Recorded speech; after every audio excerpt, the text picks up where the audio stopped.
5ই মে থেকে বৃষ্টি হতে পারে দক্ষিণবঙ্গে। চাঁদিভাটা গরমে অবশেষে স্বস্তির পূর্বাভাস দিল হাওয়া অফিস। রবিবার আলিপুর আবহাওয়া দফতরের পূর্বাঞ্চলীয় অধিকর্তা সোমনাথ দত্ত জানিয়েছেন 4 তারিখের পর প্রচুর পরিমাণে জলীয় বাষ্প ঢুকবে গাঙ্গেয় পশ্চিমবঙ্গে।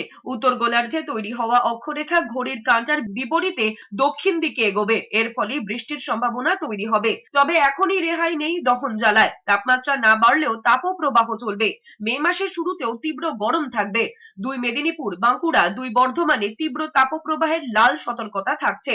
পশ্চিমাঞ্চলের বাকি জেলায় কমলা সতর্কতা থাকবে। তবে রবিবার পুরুলিয়া, বাঁকুড়া, ঝাড়গ্রামে হালকা বৃষ্টি হতে পারে। উত্তরবঙ্গের ক্ষেত্রে সোমনাথ দত্ত জানিয়েছেন 30 এপ্রিল দার্জিলিং, কালিম্পং, জলপাইগুড়িতে বৃষ্টি চলবে। পরের দিন বৃষ্টির তালিকায় যোগ হবে কোচবিহার এবং আলিপুরদুয়ার।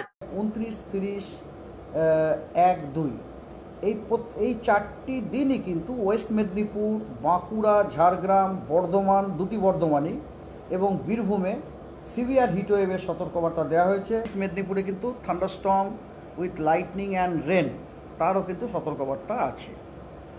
আর বাকি যে কোস্টাল ডিস্ট্রিক্টগুলি আছে আর কি, যেমন ধরুন দক্ষিণ 24 পরগনা, উত্তর 24 পরগনা, ওইগুলো আপনার হিটওয়েভ অরেঞ্জ অ্যালার্ট দেওয়া হয়েছে।